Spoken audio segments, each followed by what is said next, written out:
Bonjour la famille, bonjour à vous tous. Bienvenue sur votre chaîne MC Kalinga TV. Restez branchés juste pour 1 heure du temps. Et nous continuons sur les sacerdoces aujourd'hui. Nous avons notre sous-thème qui est sacerdoce et temple. Donc, restez branchés, aidez-nous à partager cette vidéo. Et si vous voulez participer, nous sommes là, la table est là, on est libre de discuter sur les Écritures, mais nous restons toujours christocentriques. Je salue mon frère Aaron qui est avec nous. Bonjour frère Aaron. Bonjour frère. Bonjour, bonjour maman. Bonjour. Et bonjour mon frère Axel. Bonjour, Madame Adi. Bonjour. Et je salue Madame Clarisse Lawele. Bientôt, elle va nous rejoindre, même si ça sera en retard. Et j'en profite pour saluer le frère précieux, Madame Abigail et Madame Joël, qui ne sont pas aujourd'hui avec nous, ainsi que tous. Soyez bénis et nous débutons notre émission. Pasteur, parlez-nous de ces sous-thèmes temple et sacerdoce et temple. À vous la parole. Merci beaucoup, Madame Andy. Nous saluons tous ceux-là qui portent un intérêt à ce que nous sommes en train de faire. Ici, je pense aussi au pasteur Kachai. Bon, il est Kati Kachai qui est à Matadi.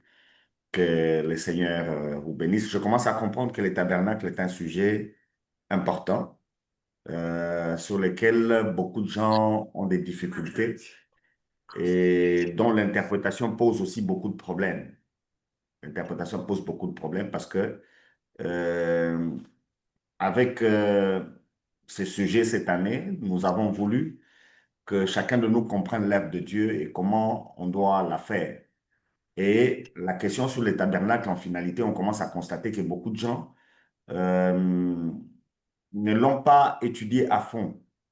On a pris les tabernacles d'une manière sélective ou bien d'une manière superficielle.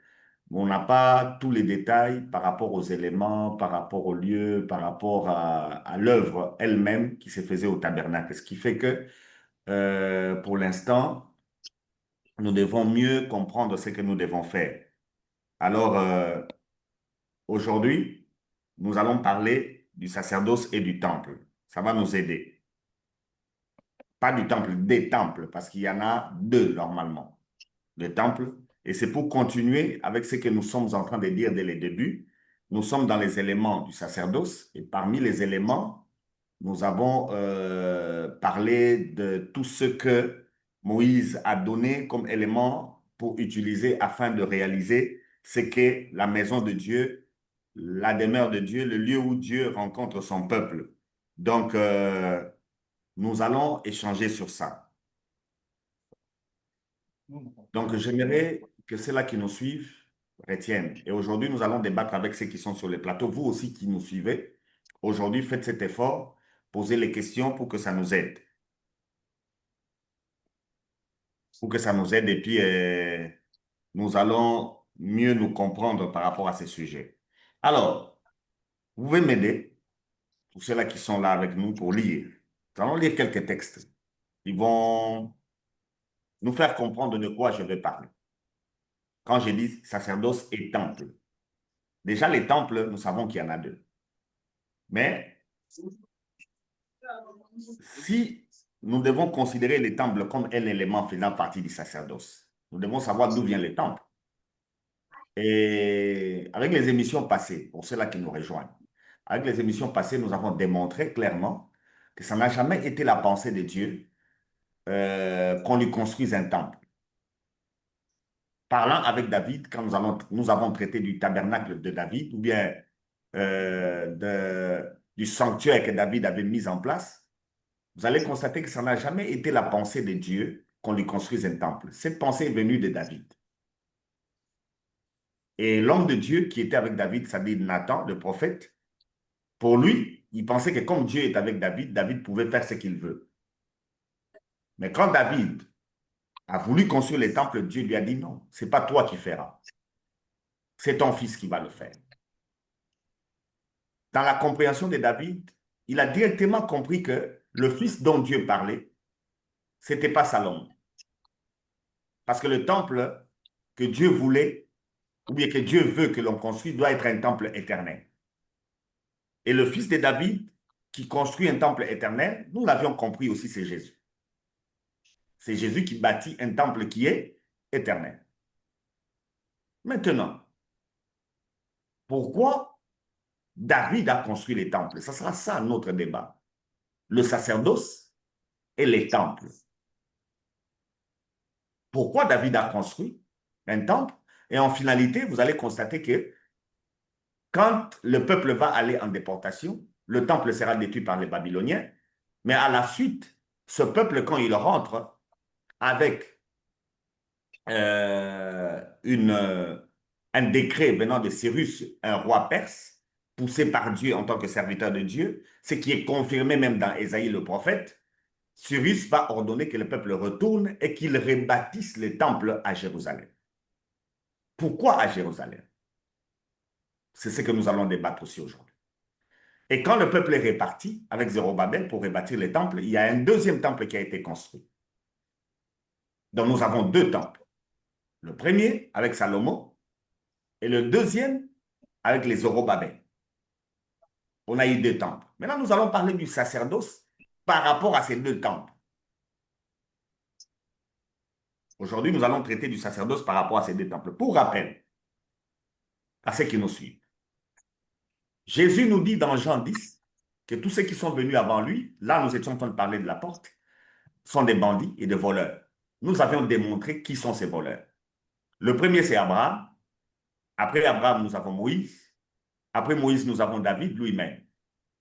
Et enfin, nous avons Salomon, les Zérobabel et tous les autres. Tous ces gens qui sont venus avant que Christ ne vienne, Christ les traite de voleurs. Pourquoi? Parce que le sacerdoce qu'eux nous présentent n'est pas le sacerdoce de Dieu. Le premier qui est Abraham, Dieu ne lui a indiqué que les lieux. Dieu lui a dit, tu vas aller sur Morija pour me faire un sacerdoce, c'est-à-dire pour adorer, pour offrir. Lui, il arrive à Morija. Avant que Dieu ne lui indique les lieux, il s'est choisi lui-même un lieu où il va offrir Isaac. Mais la question, vous la connaissez, où est l'agneau? L'agneau n'y était pas, et lui a offert un bélier à Morija. Quand Moïse arrive au désert, Dieu lui-même donne des éléments pour qu'on lui construise un sanctuaire où il va rencontrer le peuple, c'est le tabernacle. Et Moïse a construit un tabernacle au désert. Particularité du tabernacle, le tabernacle n'est pas à un lieu fixe. Le tabernacle est utilisé pendant que le peuple est en train de bouger. Donc avec le tabernacle, on est en train de bouger, c'est différent avec tout ce que tout ce qui sera fait au temple de Jérusalem. C'est pratiquement différent. Vous allez voir que le tabernacle au désert était en mouvement. Et Dieu lui-même dira à David, quand David voudrait construire un temple, parce que ici, il s'agira maintenant de, comment on appelle ça? L'arche de l'Alliance qui constitue la présence de Dieu.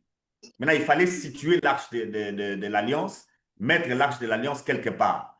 Alors, pour ça, nous allons constater que David prendra l'arche, il mettra dans son tabernacle, qui est différent de tous les autres tabernacles et qui ne correspond pas à la loi que Dieu a donnée à Moïse, où le lieu saint, le lieu très saint se mélangent en un seul endroit. Et aujourd'hui, nous allons bien éclairer. Donc, Abraham, il retrouve Morija, mais Abraham a aussi un élément que nous devons retenir avec lui. C'est ce que nous voulons lire aujourd'hui. Si vous pouvez me lire Hébreu 7, s'il vous plaît.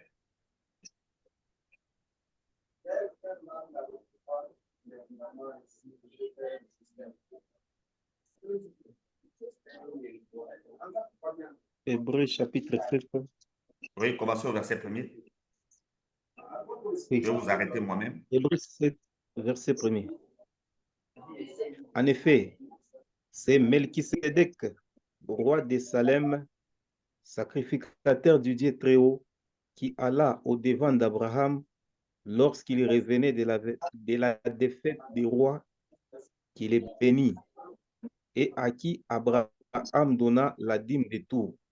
qui est d'abord roi de justice d'après la signification de son nom, ensuite roi de Salem, c'est-à-dire roi de paix, qui est sans père, sans mère, sans généalogie, qui n'a ni commencement de jour ni fin de vie, mais qui est rendu semblable au Fils de Dieu. C'est Melchisédek demeure sacrificateur à perpétuité. On peut s'arrêter là. Considéré comme Arrêtez là. La suite, on peut lire à la maison pour gagner le temps. Si on considère dans le domaine du sacerdoce, la première personne à qui on offre, cette personne est le reflet de Jésus-Christ lui-même. Il n'a ni généalogie, il n'a ni père, ni mère, ni commencement, ni fin. Vous allez voir que quand Dieu dit à David que lui, Dieu, va envoyer son fils qui va lui bâtir une maison, il s'agit de répondre à l'image de Melchisédek à qui Abraham a offert la dîme. La première fois que le sacerdoce apparaît dans la Bible, nous avons d'un côté un lieu et de l'autre côté un homme. Le destinataire du sacerdoce, à qui le sacerdoce revient. Abraham, le premier, a fait le sacerdoce chez Melchisédek, qui est sans généalogie, qui est roi de paix et qui est roi de justice, image de Jésus-Christ selon Hébreux 7. C'est le type du Christ. Ceci nous confirme que le sacerdoce est orienté vers Jésus-Christ et vers Jésus-Christ seul. Il n'y a pas de sacerdoce tourné vers une autre personne. Quand on parle de sacerdoce, il s'agit d'orientation vers Christ et vers Christ seul. Parce que le premier qui l'a fait, c'est Abraham. Est-ce qu'on se comprend? Maintenant, Abraham, là, on lui a montré un lieu, c'est Morija. À Morija, Abraham a tapé à côté. Mais Dieu va aider David. Nous l'avions lu. Moïse n'a pas de question de lieu. Le lieu de Moïse, c'est le tabernacle lui-même. Et le tabernacle est en mouvement. Ça, c'est le lieu qui concerne Moïse. Le lieu de Moïse est lui-même en mouvement. Le tabernacle. Maintenant, un lieu fixe, Dieu montre à David par l'ange qui s'arrête sur l'air d'Ornan. Et c'est là que David va offrir. Et David va comprendre qu'en cet endroit-là, mieux vaut qu'on bâtisse un temple. Mais Dieu lui dit que ce n'est pas Salomon qui va bâtir. Ça, on peut aussi récupérer. On peut aussi récupérer les textes. On peut les lire rapidement. Ceux qui sont à la maison peuvent travailler. Ça peut être dans 2 Samuel, le chapitre 7, que nous allons lire, verset 13. Tout comme ça peut être à partir des 1 Chronique 17. Vous pouvez avancer. Ici, je rappelle que les livres de Samuel, les livres de rois et les livres des chroniques sont des livres qui reprennent les mêmes histoires, mais à des étapes différentes. Samuel traite de ces questions en les vivant avec les rois Saül, David et un peu de Salomon. Ça, c'est Samuel. Parce que Samuel a vécu sous Saül, il a vécu aussi sous David, mais Samuel n'a pas vécu sous Salomon. Mais les livres de Samuel traitent un peu de Salomon. Le roi traite de Salomon, de David et des autres rois. Et enfin, nous avons Chronique qui traite de tout. Mais Samuel a vécu l'histoire, les rois ont aussi vécu l'histoire des rois, mais ils n'ont pas vécu l'histoire de Saül, de David et de Salomon. Et enfin, les chroniques, c'est écrit par Esdras. C'est ce que la plupart des journalistes disent, que c'est Esdras qui a écrit. C'est plusieurs années après, quand le peuple veut rentrer en terre promise, après la captivité de Babylone. C'est comme ça que Esdras va écrire les chroniques pour rappeler l'histoire des peuples. Mais ce sont les mêmes histoires traitées à des périodes différentes. Ça, c'est une information que j'allais vous donner. Alors, on peut lire Samuel 7 et verset 13. Esther.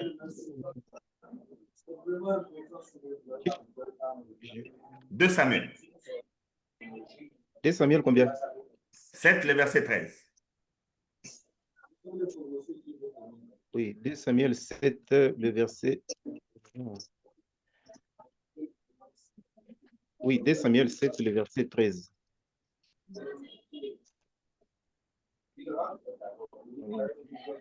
Ce sera lui qui bâtira une maison à mon nom. J'affermirai pour toujours le trône de son royaume.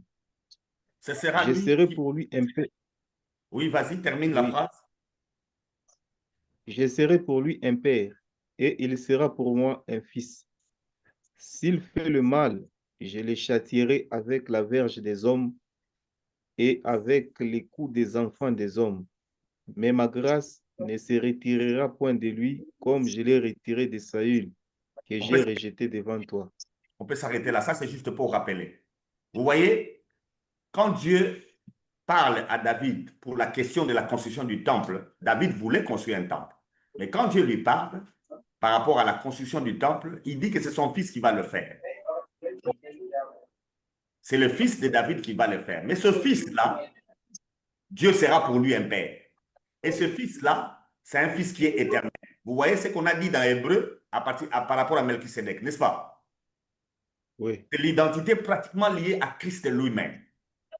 David a compris que c'est Jésus qui doit bâtir la maison de Dieu, c'est-à-dire le temple de Dieu. C'est quelqu'un qui bâtira, qui viendra de loin. David est prophète, il voit de loin quelqu'un qui le fera. Mais qu'est-ce que David fait par la suite? C'est ça notre problème. Qu'est-ce que David va faire par la suite? Lisez ensemble avec moi. Qu'est-ce que David va faire lui-même par la suite? On est dans 1 Chronique 22. 1 Chronique 22. Oui. Commencez au verset 1er. On va aller jusqu'au Et verset, David je dit, crois, 6 ou 7. et David dit, ici sera la maison de l'Éternel Dieu, et ici sera l'autel des holocaustes pour Israël. David fit rassembler les étrangers qui étaient dans le pays d'Israël, et il changea des tailleurs de pierres et préparait des pierres de taille pour la construction de la maison de Dieu. Il prépara aussi du fer en abondance pour les clous des battants, des portes et pour les crampons, de l'airain en quantité telle qu'il n'était pas possible de les peser, et des bois de cèdre sans nombre, car les Sidoniens et les Tyriens avaient amené à David des bois de cèdre en abondance. David disait, mon fils Salomon est jeune et d'un âge faible, et la maison qui sera bâtie à l'Éternel s'élèvera à un haut degré de renommée et de gloire dans tous les pays. C'est pourquoi je vais faire pour lui des préparatifs. Et David fit beaucoup de préparatifs avant sa mort. David appela Salomon son fils et lui ordonna de bâtir une maison à l'Éternel, le Dieu d'Israël. David dit à Salomon, mon fils, j'avais l'intention de bâtir une maison au nom de l'Éternel, mon Dieu. Mais la parole de l'Éternel m'a été ainsi adressée, tu as versé beaucoup de sang et tu as fait de grandes guerres. Tu ne bâtiras pas une maison à mon nom, car tu as versé devant moi beaucoup de sang sur la terre. Voici, Verset il te pour naîtra, terminer.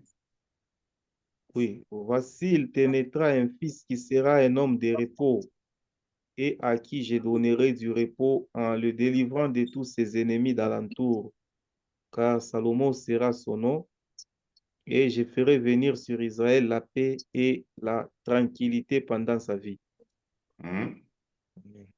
Verset 10. Ce sera lui qui bâtira une maison à mon nom. Il sera pour moi un fils et je serai pour lui un père. Et j'affermirai pour toujours les trônes de son royaume en Israël. Vous-même, vous êtes mes témoins. Tout ce que David vient de dire là par rapport à Salomon, c'est vrai. Non, non, Nous avons lu des textes ici. Est-ce que Dieu a dit que c'était Salomon? non. Cette histoire que lui, il a versé beaucoup de sang, où est-ce qu'il a pris ça? C'était juste une invention. En lisant, je sens que c'était juste une invention qui a... Vous voyez pourquoi Jésus dit que tous ceux qui sont venus avant lui sont des menteurs? Donc son problème, il veut bâtir un temple à Dieu. Et il veut que Salomon le bâtisse. Maintenant, il invente toute une histoire qu'on a même écrite. C'est une question, pardon. Comme c'est même écrit, Ouais. la Bible dit toute écriture est inspirée. Justement. Donc, Satan est en train de tenter Ève. Est-ce qu'on n'a pas écrit ça? Les paroles de Satan, là, on n'a pas écrit. Oui, c'est écrit. Et ça signifie que Satan parlait de la part de Dieu. Non, non. Le fait d'écrire ne signifie pas que ce qu'on écrit, c'est Dieu qui parle. Non. L'écriture est inspirée de Dieu. L'écriture a un objectif. L'écriture a l'objectif de nous présenter Christ. Christ nous dit que tous ceux qui sont venus avant lui sont des menteurs. Et des Et brigands. nous les démontrons que tous ceux qui sont venus avant Jésus sont des menteurs. Ce sont des gens qu'il ne faut pas suivre. David invente toute une histoire. Pourquoi? pour laisser son fils Parce qu'il veut que Salomon fasse quoi? Bâtisse une Construisent maison. la maison. Bâtir une maison à Dieu, c'est l'idée de David. Dieu lui a dit qu'il n'en a pas besoin. Nous avons déjà étudié ça. Dieu a dit à David qu'il n'avait pas besoin de ça. Mais David persiste avec son idée. Pourquoi?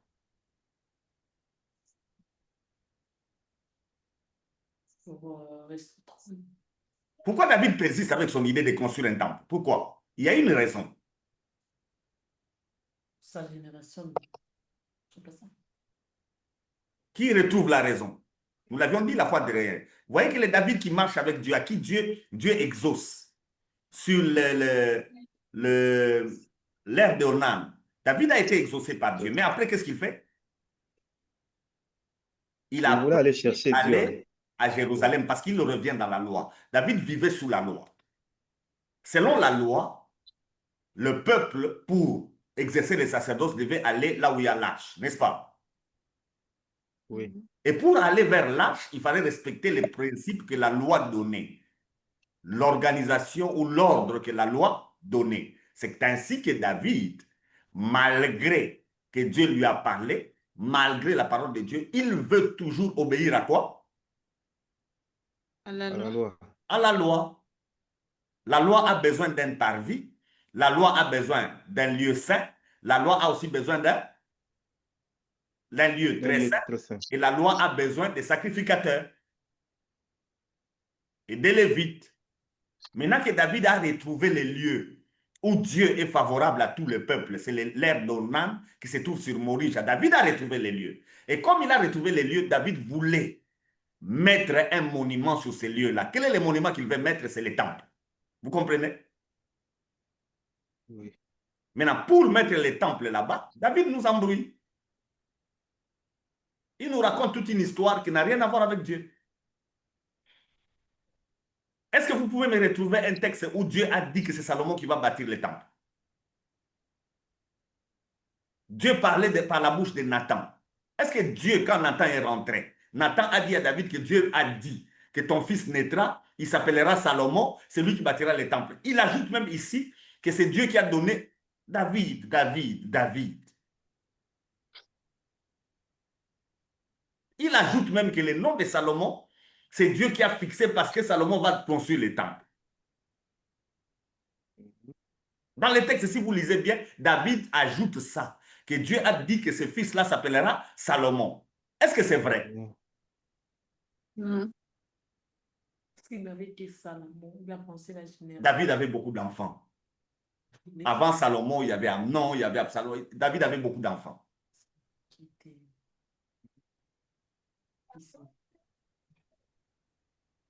Vous voyez? Vous voyez? En matière de sacerdoce, les hommes du sacerdoce sont des gens qui peuvent embrouiller toute une génération, tout un peuple.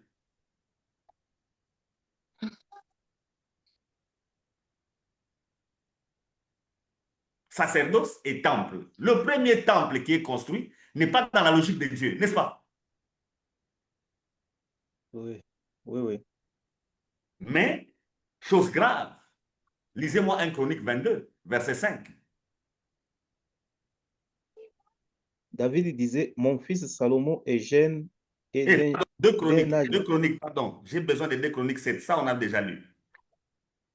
2 Chroniques 7, Chroniques 7, verset 1 à 4. le verset Lorsque Salomon eut achevé de prier, le feu descendit du ciel et consuma l'holocauste et les sacrifices, et la gloire de l'Éternel remplit la maison.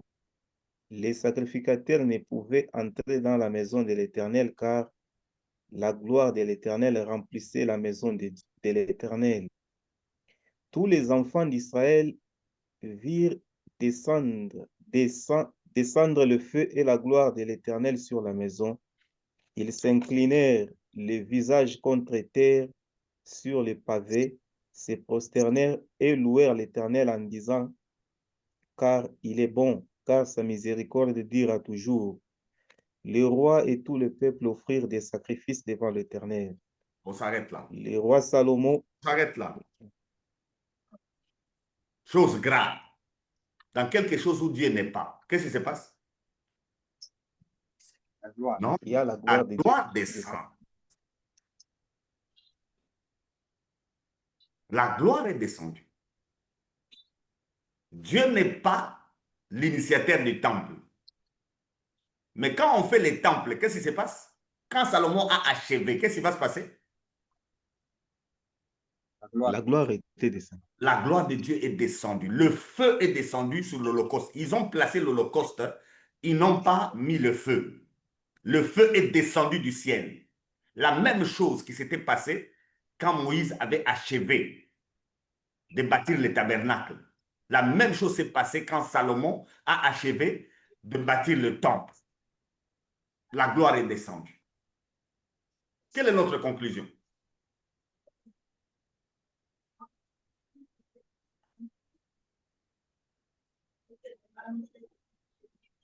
Quelle est notre conclusion? Nous sommes tranquilles maintenant, nous sommes calmes. Quelle est notre conclusion? Nous avons l'information que David nous a menti, mais dans un mensonge de David, Salomon obéit au mensonge que David lui a donné parce que David lui a donné les instructions. Salomon obéit à ces instructions mensongères et à la fin, qu'est-ce qui se passe? Dieu a approuvé cela. Dieu a approuvé.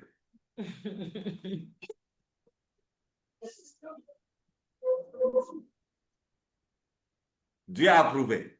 N'oubliez pas que vous avez avec vous Jean 10. Jésus a dit que tous ceux qui sont venus avant lui sont Des voleurs des et voleurs. des brigands. Dieu a approuvé, c'est ce que vous dites?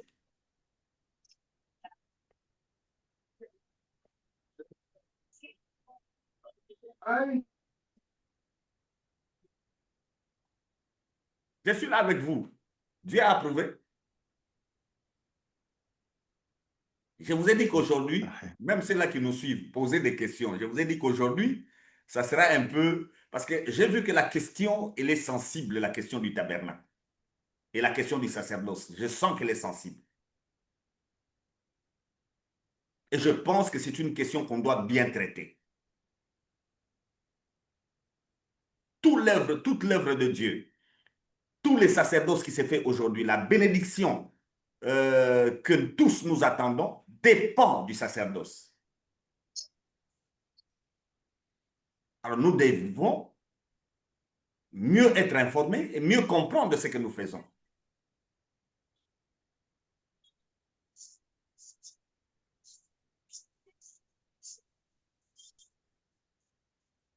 Vous êtes trop calme. Je suis en train de vous suivre. Dieu a approuvé, vous avez dit. Vous confirmez que Dieu a approuvé. Étant donné que sa gloire était descendue, c'est par là que j'ai dit que Dieu a approuvé. Si le feu descend, donc Dieu a approuvé. Non, là maintenant, il faut peut-être se poser la question de savoir d'où venait ce feu-là. C'est ça le problème. Le feu, il venait de Dieu. Le feu, il venait de Dieu. Moi aussi, je le confirme. Le feu, il venait de Dieu. Il n'y a pas que la Bible qui le confirme, moi aussi, je le confirme comme la Bible le confirme. Ce feu ici venait de Dieu. C'est différent du feu d'Élie. Le feu d'Élie ne venait pas de Dieu, mais ce feu ici venait vraiment de Dieu. Pourquoi le feu est descendu? Je pense que c'est parce que Salomon aille à mettre la foi dans ce que son père lui avait dit, bien sûr, en utilisant le nom de l'Éternel. Raison pour laquelle. Le feu est descendu. C'est pas ça. Bon, c'est aussi la raison, mais la grande raison, à quoi est-ce que David a obéi? Les instructions que David donne à Salomon pour faire le temple correspondent à quelque chose que David croyait. David croyait à quoi? À Jésus. Non, ici, David s'est même éloigné de Jésus pour construire le temple. Le temple, c'est autre chose, ça s'éloigne. Dieu lui a dit que son fils, c'était Jésus. Lui, il vient de s'éloigner, il a choisi Salomon. Mais il y a quelque chose que David est en train de suivre, est en train de respecter. Il respecte quoi? L'emplacement. L'emplacement. À part l'emplacement, il y a la loi. David est sous la loi. Étant sous la loi, quand il obéit à la loi et qu'il respecte la loi, parce que c'est la loi de Dieu, Dieu va se manifester. David est encore sous la loi. David doit respecter la loi. Et comme il a, en mettant les choses disposées telles que Moïse avait demandé qu'on les dispose, qu'est-ce que Dieu fera? Dieu va faire descendre sa gloire. C'est normal. Parce qu'on a disposé les choses conformément à ce que Moïse avait dit. C'est comme ça que Dieu va faire descendre sa gloire. C'est pourquoi aujourd'hui nous parlons du sacerdoce et des temples. Je vous ai dit qu'il y a 2 temples. Observons l'autre temple. Allons dans Agé, Agé 2.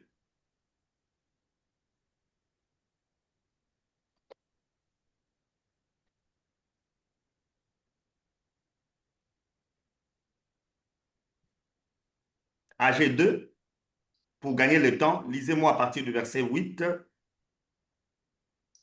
jusqu'au verset 11. Pour gagner le temps. À la maison, lisez tout. Agé n'est pas trop long. Agé 2, le verset. Commencez au verset 8 pour gagner le temps. Allez jusqu'au verset 11. L'argent est à moi et l'or est à moi, dit l'Éternel des armées. La gloire de cette dernière maison sera plus grande que celle de la première, dit l'Éternel des armées. Et c'est dans ces lieux que je donnerai la paix, dit l'Éternel des armées. Le 24e jour du 9e mois, la seconde année de Darius, la parole de l'Éternel se révéla par Agé le prophète en ces mots.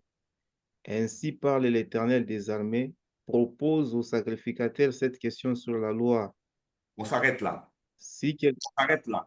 On s'arrête là. Les propositions, là, lisez à la maison. Nous sommes sous la loi, n'est-ce pas?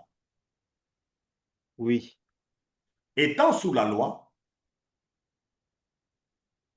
Zorobabel, avec les sacrificateurs Josadak, Josué, ils ont rebâti les temples à leur retour de Babylone. Après avoir rebâti les temples, le feu n'est pas descendu.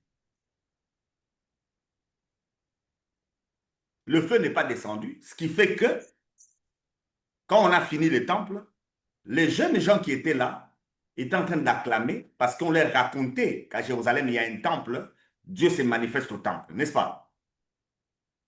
Ils oui. sont nés en captivité, ils n'ont jamais entendu, ils entendaient parler du temple, mais ils n'ont jamais vu le temple. Mais Dieu leur permet d'arriver à Jérusalem et de voir le temple. Les jeunes gens étaient en train de crier, d'applaudir quand on a terminé la construction du temple. Mais quelque chose s'est fait, le feu ne descend pas. Alors quand le feu ne descend pas, les vieillards qui étaient là ont commencé à pleurer.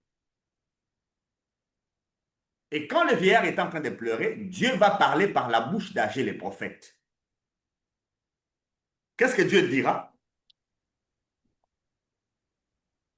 La gloire de ce second temple sera plus grande que celle du premier. Le premier, c'est celui de Salomon. Là où nous avions lu, le feu était descendu. Mais ce temple ici, le feu ne descend pas. Mais Dieu dit que la gloire de ce temple ici sera plus grande que la gloire du premier. Maintenant, c'est quoi la gloire? Est-ce que la gloire, c'est le feu qui est descendu? Parce qu'ici, il n'y a pas de feu.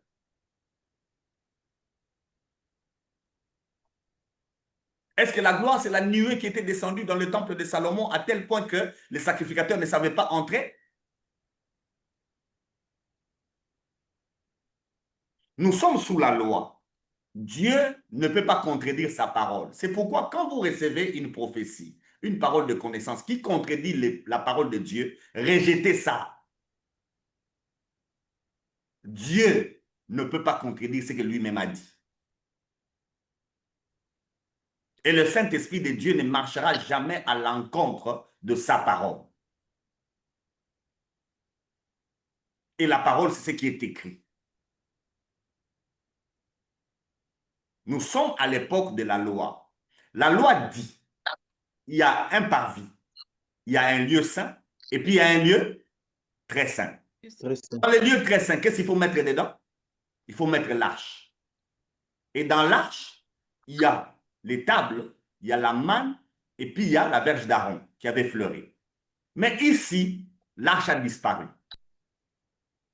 Quand le peuple est rentré de Babylone, l'arche avait disparu. Jusqu'aujourd'hui, l'arche a disparu. Et les Israélites sont en train de chercher cette arche. Parce qu'un temple sans arche n'est pas la maison de Dieu. Parce que la présence de Dieu, c'est l'arche. Et la gloire de Dieu se manifeste là où l'arche est. Maintenant qu'il n'y a pas d'arche, est-ce que la gloire est descendue? Vous dites non. Moi, je vous dis oui. Parce que le prophète vient de confirmer que la gloire de cette seconde maison est plus grande que la gloire de la première. Le prophète vient de l'affirmer. Le prophète vient d'affirmer. Pour que ça soit plus clair, hein, commencez au verset 1. Commencez au verset 1, comme ça ceux qui nous suivent, qui n'ont pas de Bible, peuvent comprendre. Le 21e jour du 7e mois, la parole de l'Éternel se révéla par Agé, le prophète, en ces mots. Parle à Zorobabel, fils de Shealtiel, gouverneur de Juda, à Josué, fils de Josadak, les souverains sacrificateurs, et au reste du peuple. Dis-leur, quel est parmi vous les survivants qui ait vu cette maison dans sa gloire première? Et comment la voyez-vous maintenant, telle qu'elle est? Ne paraît-elle pas comme rien à vos yeux? Maintenant, fortifie-toi, Zorobabel, dit l'Éternel. Fortifie-toi, Josué, fils de Josadak, souverain sacrificateur. Fortifie-toi, peuple entier du pays, dit l'Éternel, et travaillez, car je suis avec vous, dit l'Éternel des armées. Je reste fidèle. Je reste fidèle à l'ambiance que j'ai faite avec vous quand vous sortîtes de l'Égypte, et mon esprit est au milieu de vous. Ne craignez pas, car ainsi parle l'Éternel des armées, encore un peu de temps, et j'ébranlerai les cieux et la terre, la mer et le sec. J'ébranlerai toutes les nations, les trésors de toutes les nations viendront, et je remplirai de gloire cette maison, dit l'Éternel des armées. On s'arrête là. La suite, c'est ce Là, qu'on avait lu. Vous avez répondu qu'ici, il n'y avait pas la gloire. Selon les textes, cette maison a la gloire, oui ou non? oui, oui. Vous voyez? Vous voyez? En matière de sacerdoce, il y a des choses que les gens cherchent et qui n'ont rien à voir avec Dieu. Hein. On s'embrouille parce qu'on ne connaît pas les périodes. On ne connaît pas les alliances. Ici, nous sommes dans l'ancienne alliance. Nous sommes sous la loi. C'est normal que quand on respecte la loi, Dieu se comporte de telle manière. Et quand on ne respecte pas la loi, c'est normal que Dieu se comporte de telle manière. Comme on est sous la loi et qu'il n'y a pas d'âge, est-ce que Dieu fait descendre le feu? Est-ce que ça signifie que sa gloire n'est pas là? Sa gloire est là. Sa gloire est là. Maintenant, ici, c'est l'enseignement que nous avons entre quand nous parlons du sacerdoce et que nous regardons les temples. Il y a un grand enseignement. Le sacerdoce n'a rien à voir avec le temple.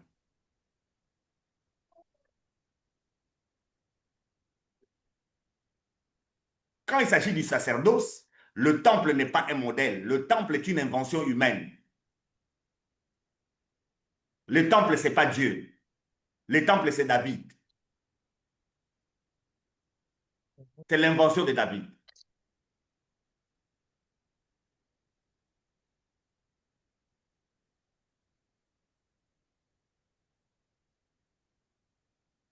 Vous êtes resté trop calme, pourquoi? Madame Laetitia ne parle même pas. Je disais que le temple, c'est l'invention de David. Ce n'est pas l'invention de Dieu. Dieu, lui, a accepté ça parce que ça correspond à la loi. On a un parvis, on a un lieu saint, et puis on a un lieu très saint. Ça correspond à ce que Dieu avait montré à Moïse. Mais faire des briques, élever un bâtiment, ça ne regarde pas Dieu. Ça, c'est une question de David. Ce qui est curieux, même nos églises aujourd'hui, nous avons tendance à les construire comme David avait construit les temples, comme Salomon avait fait. Les églises ont un lieu saint. Vous voyez, quand là où les prédicateurs s'aimaient, on entoure ça comme si c'est un lieu très saint. Il n'y a qu'une seule personne qui monte là-bas, c'est le souverain sacrificateur. Et on a tendance à croire que là-bas, il y a la gloire.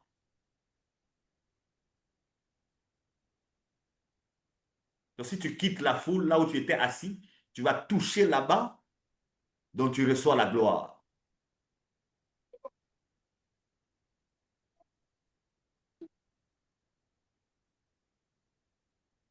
Malheureusement, on appelle ça l'autel. On ne sait même pas où se trouvait l'autel. L'esdras, ça, les chrétiens appellent ça l'autel, n'est-ce pas? Oui, oui. On ne sait pas où se trouvait l'autel. L'autel ne se trouvait pas dans le lieu très saint. L'autel, c'est en dehors du lieu très saint.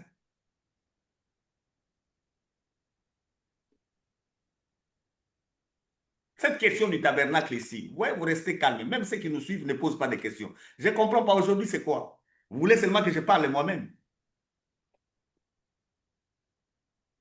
Aaron, tu voulais parler?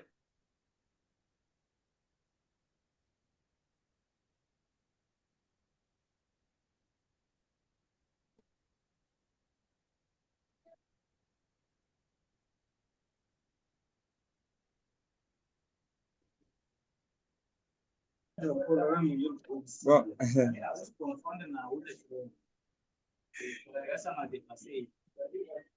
bon, Chief, j'ai une question.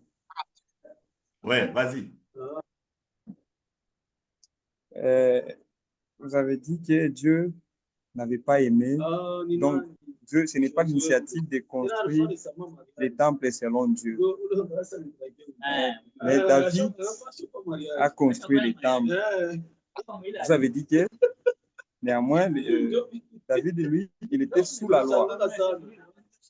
Alors, vous avez dit que si quelqu'un respecte la loi, il va tomber dans cette loi afin qu'il puisse retourner à Christ. Donc, nous, dans l'obéissance de la loi, c'est tomber dans cette loi-là. Alors, pouvez-vous m'expliquer comment par là? Au fait, c'est ce que je dis, quand on parle de sacerdoce, il faut déterminer la période où on est. David fait les sacerdoces ou bien demande qu'on construise les temples pendant que nous sommes encore sous l'ancienne alliance. L'ancienne alliance, c'est la loi. Qu'est-ce que la loi dit par rapport au sacerdoce? La loi dit que nous avons besoin d'un sacrificateur, nous avons besoin d'un souverain sacrificateur, nous avons besoin d'un sanctuaire avec un parvis, un lieu saint et puis un lieu très saint. David a obéi à ça. David a fait un temple qui correspond à ce que la loi demande. Quelle sera la position de Dieu en ce moment-là parce qu'on est sous la loi? Dieu va faire descendre sa gloire.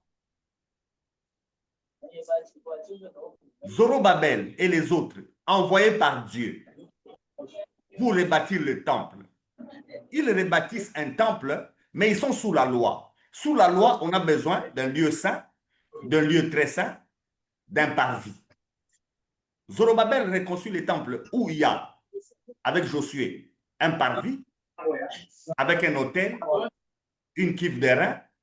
Il y a un lieu saint avec les chandeliers, l'autel d'or, ainsi que la table de pain de proposition. Mais un lieu saint, un lieu très saint qui est vide, où il n'y a pas d'âge.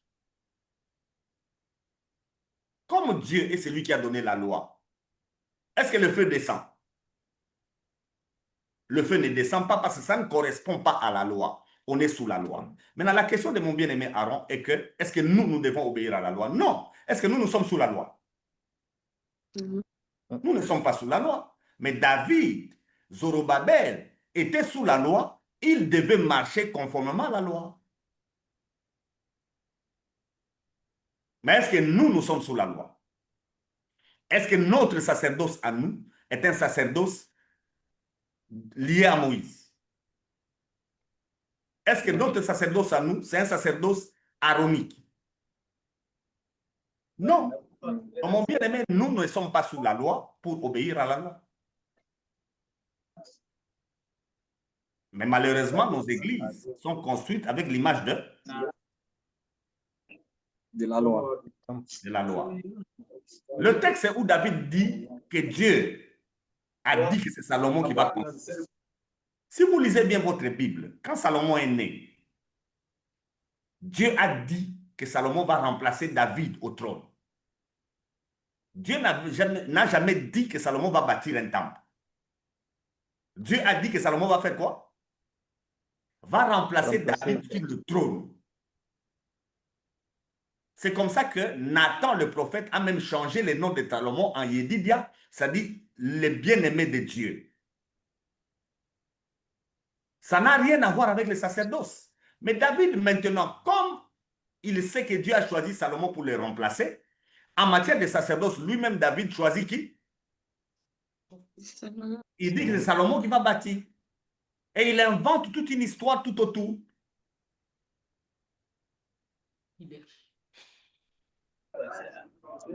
Bon, Tiff, j'espère que David, il a menti avec foi.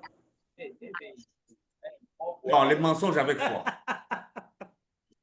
Les mensonges, c'est quand on sort déjà de la parole. Or, la foi vient de ce qu'on entend. Ce qu'on entend vient de la parole de Christ. Tu n'as rien entendu. Ou bien tu as entendu, tu dévis ce qu'on a dit et tu dis que c'est la foi.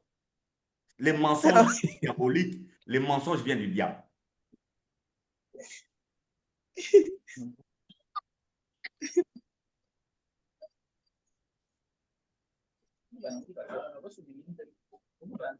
À cause de ce que David a fait, jusqu'à aujourd'hui, l'Église a des problèmes. D'ailleurs, vous voyez dans la Bible, on construit un temple selon que Dieu a dit qu'on construise, mais les gens qui sont là ne sont pas contents, n'est-ce pas? Pourquoi ils ne sont pas contents? Parce qu'ils reconnaissent ce qui s'est passé quand on a construit le premier temple, n'est-ce pas? Et au deuxième temple, rien de cela ne s'est fait. Les gens sont déçus. Et le prophète leur dit, et c'est Dieu lui-même qui dit, l'or et l'argent lui appartiennent à lui, n'est-ce pas? Il leur dit que la gloire, c'est lui. Mais eux, ils cherchaient une gloire selon le premier temple. Alors, la gloire du second temple est plus grande que la gloire du premier. La gloire du second temple, on ne voit rien, on ne sent rien, mais la gloire est là. Et c'est ça le type de l'église. Vous ne sentez rien. Même Aaron, là où il est, il a des gens derrière lui. Je sais que ces gens-là aussi nous entendent. En nous entendant, peut-être qu'ils ne sentent rien, ils ne voient rien, mais la gloire est là. C'est la gloire du second temple. La gloire du second temple, vous n'avez rien à voir. Vous n'avez qu'à croire. J'ai une question. La parole suffit. Mais l'église J'ai une aujourd'hui... question, Tiff. Oui. Oui, la question alors, actuellement, on doit construire les temples ou on ne doit pas construire? Si vous voulez suivre David, construisez. Alors, les gens iront où avec le soleil ici en Afrique? Pourquoi tu appelles ça temple? Construisez un bâtiment où vous pouvez vous réunir. Pourquoi tu appelles ça temple? En quoi est-ce que c'est un temple? Quand on dit temple, il s'agit du sacerdoce. Construisez un bâtiment, louez un bâtiment où vous pouvez vous réunir. Ça ne dérange personne. Mais n'appelez pas ça temple. Quand vous tombez dans l'idée du temple, il y a des gens qui pensent que l'argent qu'ils donnent, les briques qu'ils amènent, Dieu va se souvenir. Vous vous trompez. Vous vous trompez. On peut se couvrir, mon bien-aimé Aaron. Là où nous tenons nos cultes, nous pouvons couvrir ça. Mais ce n'est pas un temple.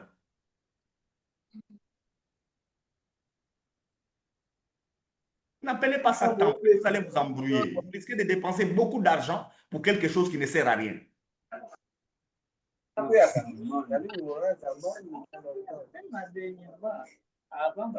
Comme David a dépensé beaucoup d'argent, il a même invité des rois païens qui lui ont amené ceci ou cela pour bâtir quelque chose qui ne sert à rien.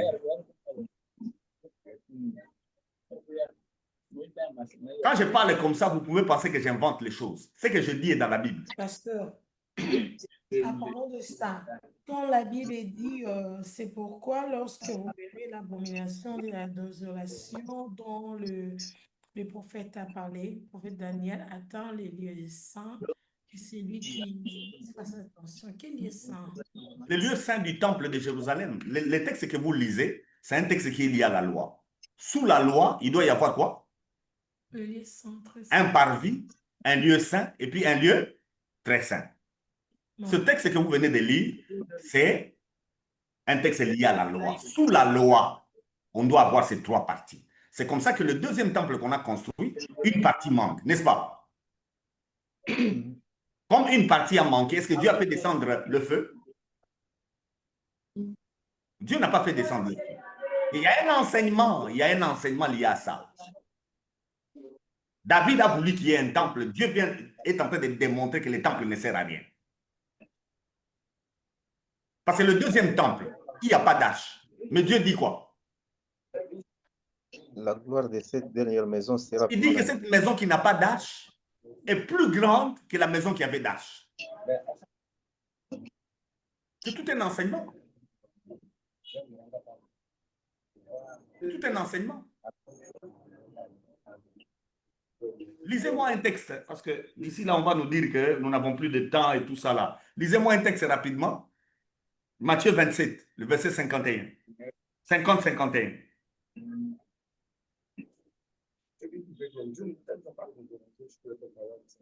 Matthieu 27, 50-51.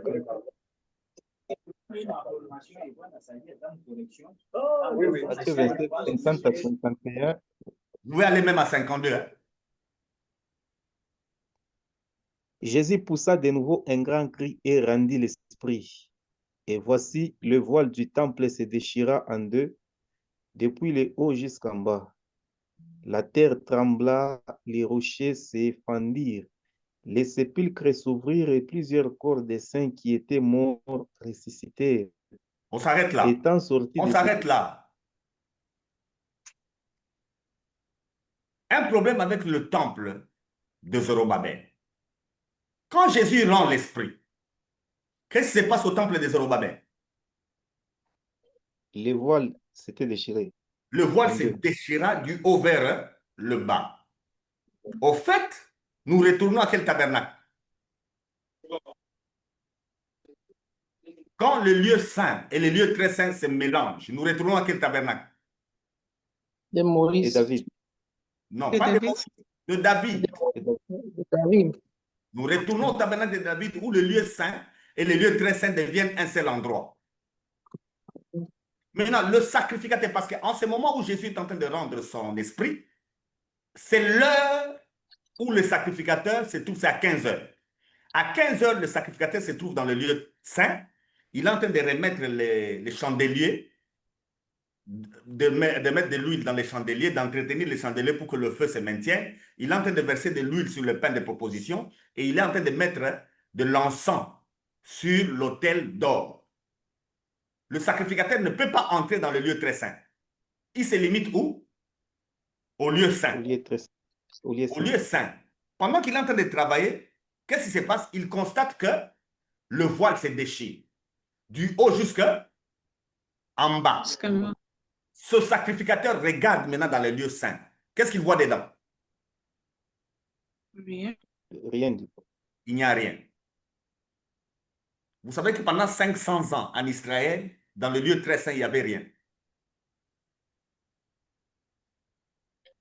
Depuis Zorobabel jusqu'à ces jours ici, dans le lieu très saint, il n'y avait rien. Vous savez ça? Et donc, les souverains sacrificateurs n'y entraient pas. Il entrait. Donc, c'était un aventurier, un escroc. Pendant 500 ans, on a eu des souverains sacrificateurs escrocs. Ils vont dans le lieu très saint où il n'y a rien. Mais quand ils sortent, ils racontent quoi aux gens? Et leurs péchés sont pardonnés. Ils racontent qu'ils ont été là-bas, ils ont versé le sang où? Sur le propitiatoire, et pourtant il n'y en a pas.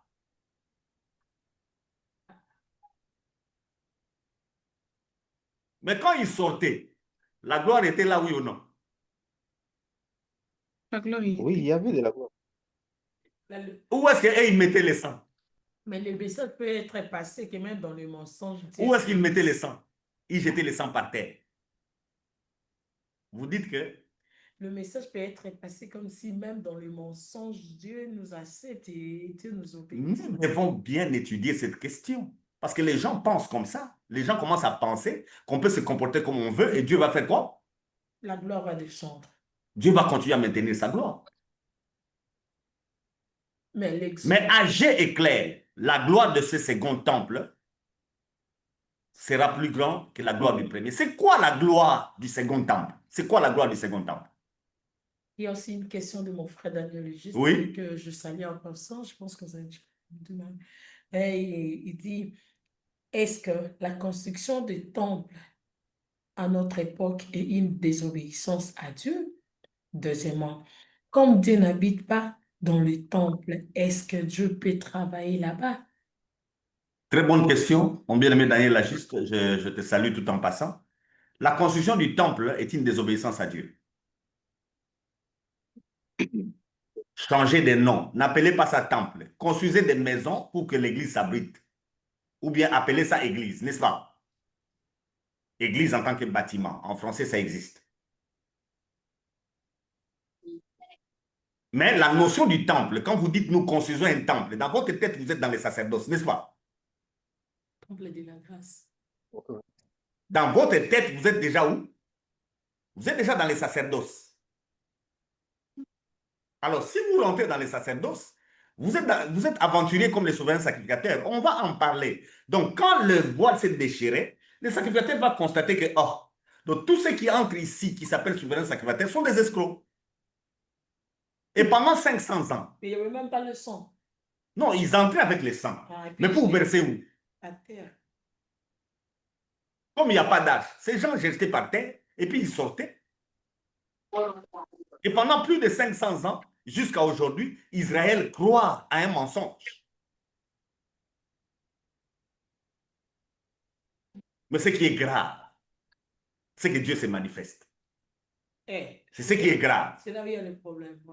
Ce qui est grave, c'est que Dieu se manifeste. Maintenant, il faut comprendre pourquoi Dieu continue à se manifester. Pourquoi, pasteur? La leçon est claire. Dieu veut nous faire comprendre que les deux alliances sont des alliances totalement différentes. Si l'ancienne alliance repose sur des choses physiques, visibles, palpables, la nouvelle alliance ne repose pas sur ça. La nouvelle alliance repose seulement sur la foi. C'est là où il y a la deuxième question pour mon bien-aimé Daniel le Juste. Le temple aujourd'hui, il est spirituel.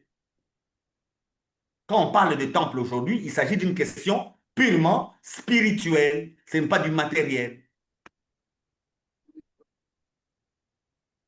Votre bâtiment d'église n'est pas le temple de Dieu. C'est votre bâtiment. D'ailleurs, le jour où vous ne serez pas là, on va transformer ça en bar.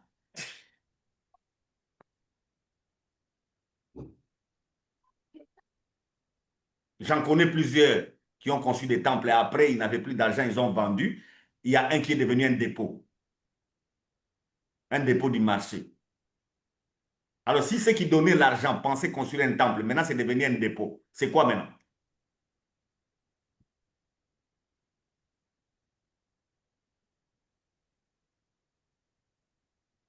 Nous devons revoir cette question du sacerdoce avec les temples.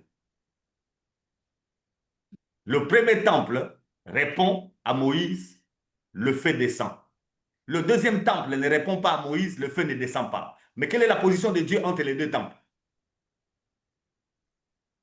C'est le deuxième temple qui va vivre la gloire de Dieu. C'est le deuxième. On est dans les deuxième temple. Nous ne sommes pas dans le deuxième temple. D'une manière prophétique, maintenant, on dira que le deuxième temple, ce n'est pas le temple des Zorobabel. Le prophète, lui, est en train de dire autre chose. Il ne voyait pas le temple des Zorobabel, il voyait les deux alliances. Dans la première alliance, il y a un sacerdoce, mais ce n'est pas celui-là. C'est dans la deuxième alliance qu'il y a le vrai sacerdoce où la vraie gloire de Dieu descend. Il s'agit de l'Église.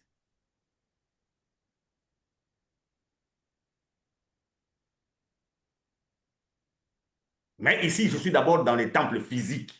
On a un temple de Salomon et puis on a un temple de Zorobabel. Dans le temple de Zorobabel, il n'y avait pas d'âge. Ceux qui l'ont construit étaient même déçus, à tel point que Dieu a envoyé son serviteur Agé pour leur dire que ce deuxième temple a une gloire supérieure au premier. Ce que lui-même montre. Ah, le deuxième temple, si vous lisez maintenant Luc, vous allez voir, il y a deux personnes qui attendaient la mort, mais qui ne mouraient pas quand Jésus est né. Ils étaient tout le temps au temple.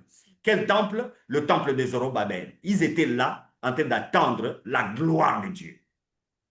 Et les jours où on a amené l'enfant Jésus au temple, il s'agit de Siméon et il s'agit de Anne. Et c'est là qu'ils disent que la femme ne peut pas prêcher, que la femme ne peut pas être serviteur de Dieu. Vous lisez mal votre Bible. Et Anne, là, elle était qui? Prophétesse. Parce qu'on pense qu'en Israël, les femmes ne travaillaient pas. Et pourtant, les jours où Jésus est amené au temple, nous avons une dame, Anne, qui était là et qui attendait. Non, on accepte qu'une femme peut être prophétesse. C'est qui le prophète dans l'Ancienne Alliance? Ouais. Nous sommes dans l'Ancienne Alliance. C'est qui le prophète? Dans l'Ancienne Alliance, nous avons trois personnes qui gouvernent le peuple de Dieu. Nous avons le roi pour les questions politiques, nous avons le sacrificateur pour les sacerdoces et nous avons le prophète. Et le prophète, lui, c'est pour la parole de Dieu. Maintenant, nous avons Anne, la prophétesse, au temple. Elle fait quoi? Non, nous, on dit prophète, il doit seulement prophétiser. N'inventez pas les histoires que la Bible ne dit pas. Vous allez rejoindre David dans son mensonge. Oui, Aaron. Bon, Tiff, j'ai une question. Oui. Vous avez touché le point de la femme, de la prédication, il peut prêcher, mais néanmoins, est-ce qu'il peut aussi enseigner? Merci. C'est quoi prêcher, c'est quoi enseigner?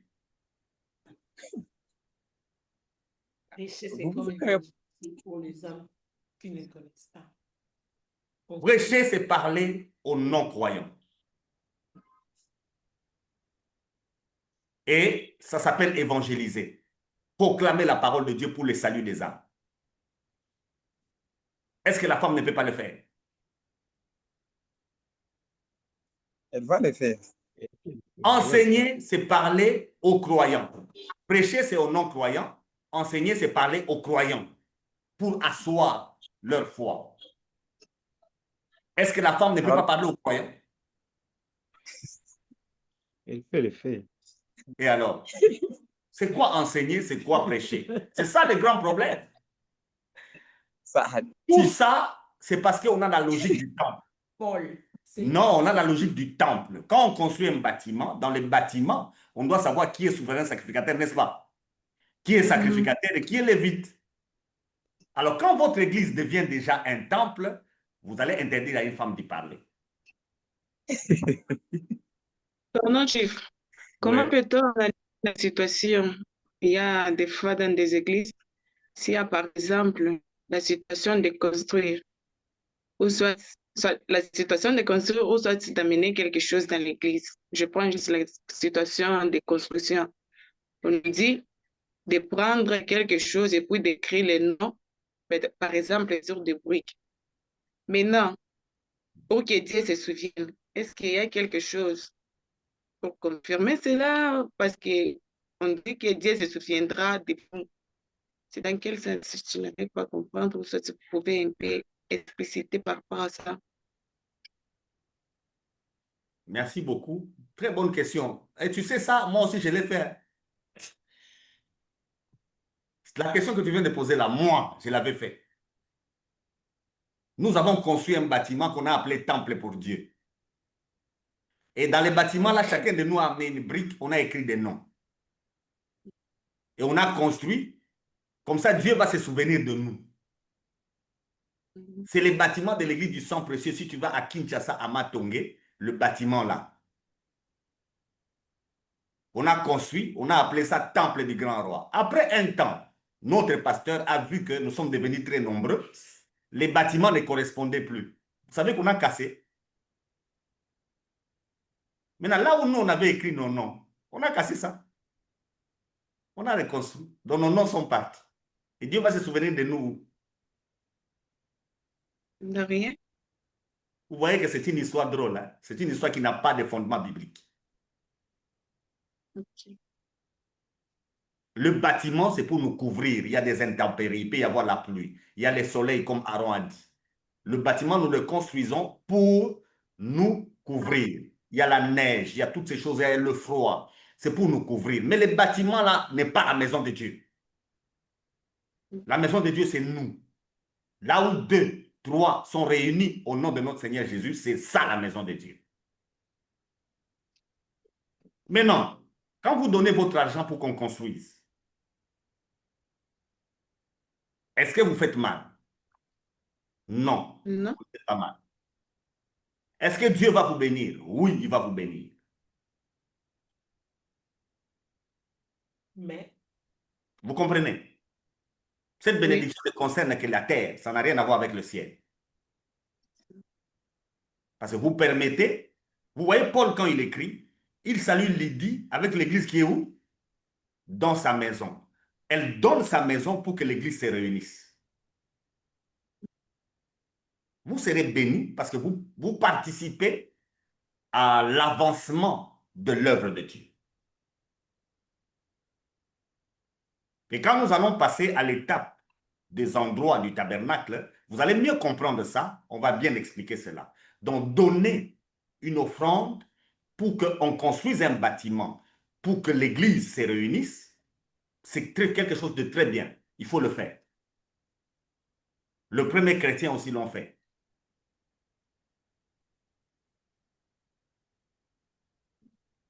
Mais construire ces bâtiments-là en disant que c'est ça la maison de Dieu, ça vous vous trompez, ce n'est pas biblique. Il n'y a pas un support d'écriture qui affirme cela. Ça n'existe pas. Ça, c'est la religion.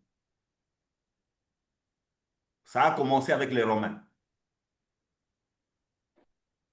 je ne sais pas, vous avez une autre question? Si quelqu'un a une question, il peut les poser parce que nous sommes arrivés à la fin de notre émission d'aujourd'hui. Madame Clarisse, vous avez des questions? À vous la parole. Ah non, merci. C'est bon?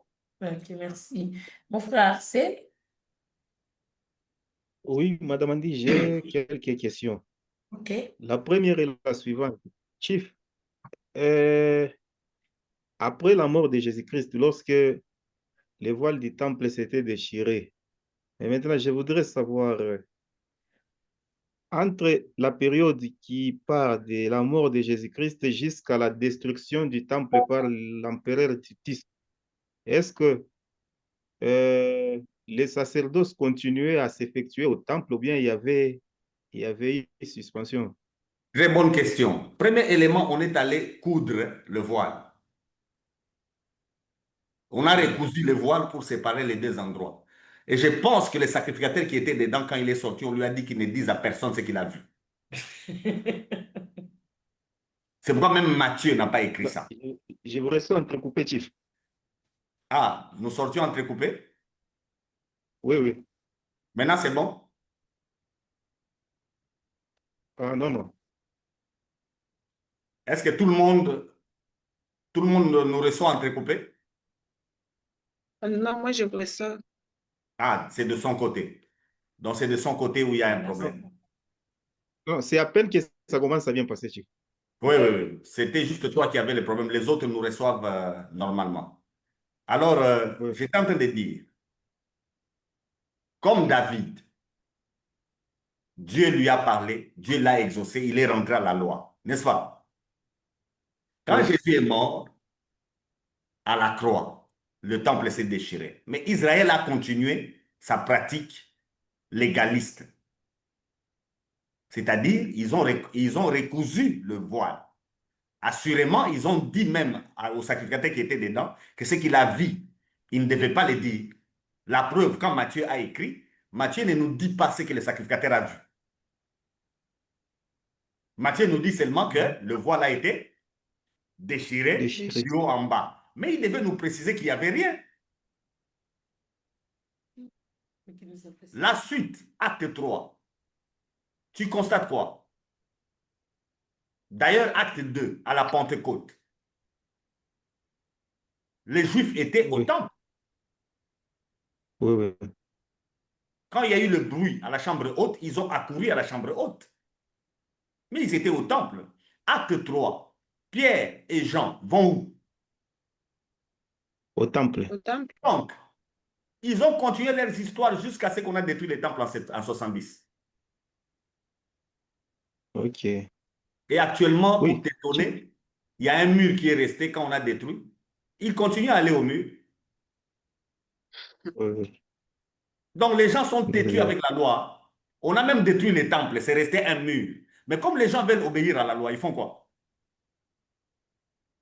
il Ils se vont même rend au mur. toujours. Ils continuent à aller même au mur. On appelle ça mur de lamentation. Donc, pour se détourner de l'évangile, pour se détourner de Christ, l'homme est capable de tout. D'inventer les choses qu'on n'invente pas. Tous ceux qui vont introduire les prières au mur, vous savez qu'ils croient que toutes ces prières-là sont exaucées. Oui, oui. C'est exaucé, oui ou non? Oui. Par qui? Le diable. Mais s'ils voient les résultats, ils diront que c'est en raison plutôt de leur prière qu'ils ont été exaucés. Par qui? Qui a exaucé? Ils diront Puis il est imploré. C'est-à-dire que c'est Dieu qui est exaucé. Dans un mur à Jérusalem, tu mets ta prière, Dieu que moi je sers, qui est dans l'église, le Père de Jésus-Christ, il t'exauce.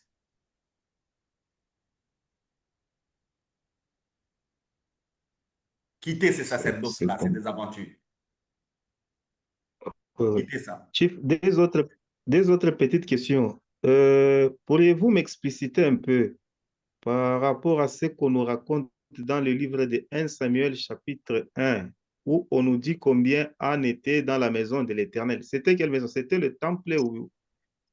Donc, à ce que je sache, à l'époque où le temple n'existait pas, mais maintenant, c'était où? Précisément là où Anne avait l'habitude d'aller chercher Dieu. Et la dernière question, c'est par rapport à la prophétesse Anne dont vous avez fait une illustration. Dans un cours intitulé La phase intertestamentaire, on nous disait qu'il y avait eu une période de silence allant apparemment de 400 ans. Donc, c'est-à-dire juste après Malachie.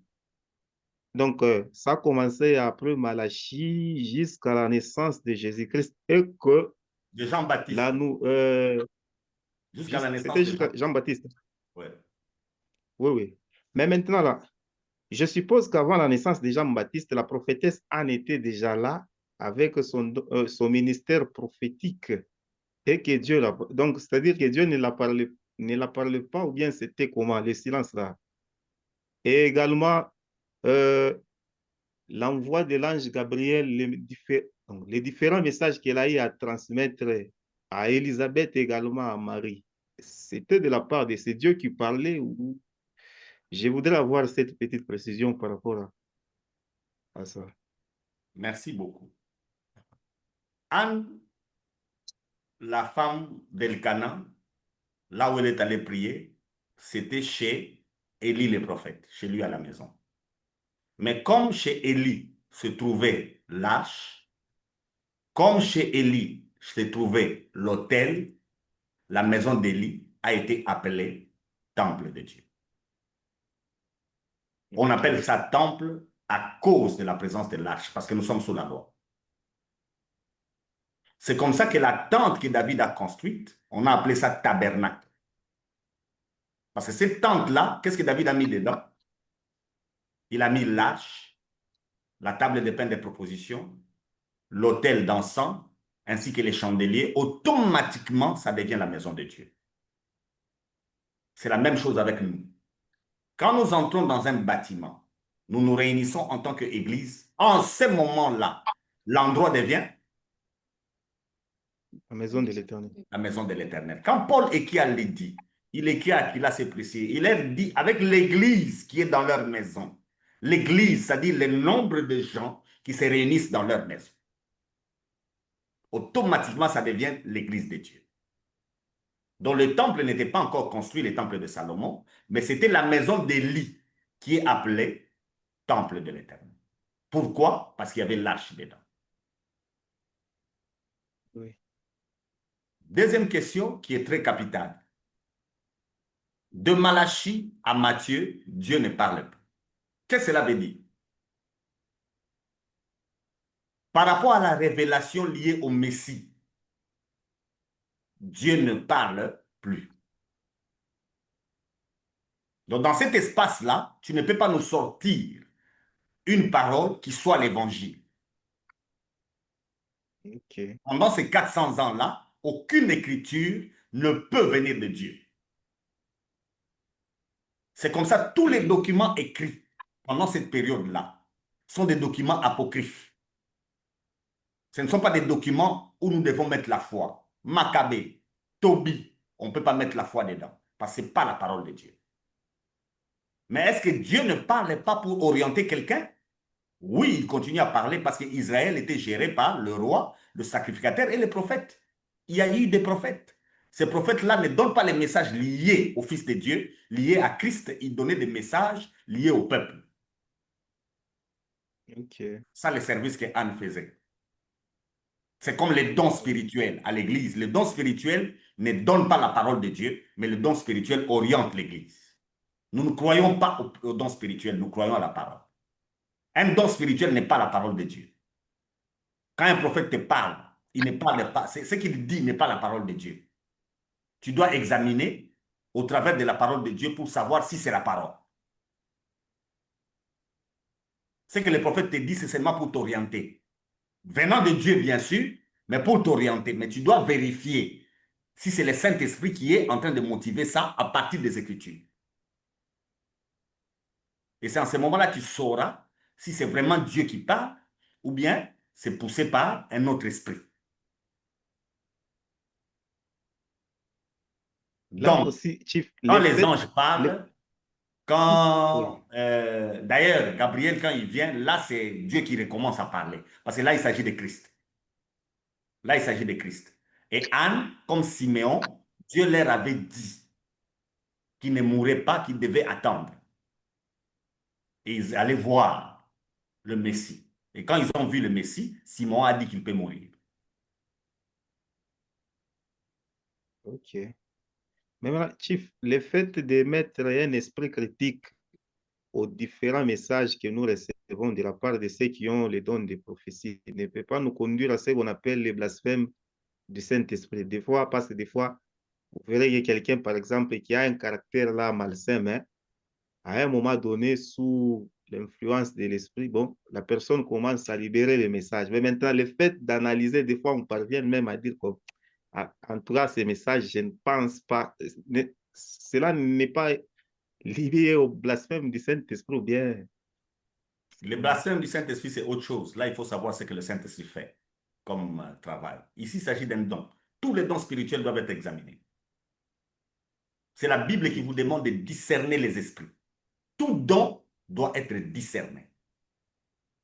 Même les dons de la prédication, il faut examiner. Celui qui prêche, il faut examiner ce qu'il dit, si ça vient de Dieu ou pas. Même celui qui enseigne, il faut examiner. Et le moyen de l'examen, c'est votre Bible. Vous n'avez jamais blasphémé si vous examinez. D'ailleurs, si vous n'examinez pas, c'est là où vous pouvez blasphémer. Parce qu'on vous dit, ne mettez pas foi à tout esprit.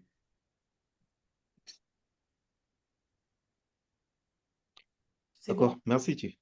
Ok. Oui, Je oui. finis par une question de mon frère Daniel Legis. On en parle aussi. Il a dit l'histoire de femmes fait beaucoup de débats sur TikTok. Ils disent que toute femme pasteur n'est pas sauvée et il ira en enfer. Qu'en pensez-vous, pasteur, pour clôturer? Si le salut, ça regardait les sexes, ce n'est plus le salut de Dieu. Dieu vraiment va sauver les gens en regardant leur sexe. Ça ne marche pas, mon bien-aimé Daniel le Juste. D'ailleurs, en Christ, l'apôtre Paul nous dit, il n'y a ni homme ni femme. Donc, si en Christ, on commence encore à voir une femme et un homme, c'est qu'on n'est pas en Christ. On est en dehors. On est encore sous la loi de Moïse. Aucune femme n'ira en enfer parce qu'elle a prêché l'évangile ou parce qu'elle a enseigné. Aucune. D'ailleurs, il y a beaucoup d'hommes qui iront en enfer en tant que prédicateurs et enseignants de la parole. Beaucoup. Merci beaucoup, pasteur Freddy Mukutoa. Merci au frère Axel, ma sœur Clarisse et mon frère Aaron d'être là. Et je remercie aussi le frère Daniel le Juste pour ses questions. Merci mon frère d'être là aussi. Que Dieu vous bénisse, pasteur, votre mot de la fin pour aujourd'hui. En fait, nous sommes dans les éléments du sacerdoce, mais avec les questions que j'ai reçues, j'ai trouvé mieux que nous puissions comprendre ces deux temples, Zorobabel et Salomon. Tous les deux n'ont rien à voir avec Dieu. Cependant, celui de Zorobabel, Dieu a mis un accent dessus parce que ce temple n'avait rien de ce que Moïse a dit. Mais c'est le temple dans lequel Jésus est entré et Dieu lui a donné beaucoup de valeur. Alors nous devons comprendre que la prophétie qui était sortie regardait Christ aussi pour démontrer que l'ancienne alliance, son sacerdoce n'est pas le vrai. Le vrai sacerdoce, c'est celui de la nouvelle alliance dans laquelle nous sommes. Entre Israël et l'Église, c'est l'Église qui nous donne les meilleurs. Donc nous devons comprendre les choses de cette manière-là. C'est pourquoi que Dieu vous bénisse, vous qui nous suivez. Donc j'avais vu Alvin qui est en train de suivre mon pasteur, mon révérend, ainsi que Sifa. Que Dieu vous bénisse. Merci, soyez bénis. On se voit à la prochaine. Bye bye. On est ensemble, les familles. À la prochaine. Bye bye.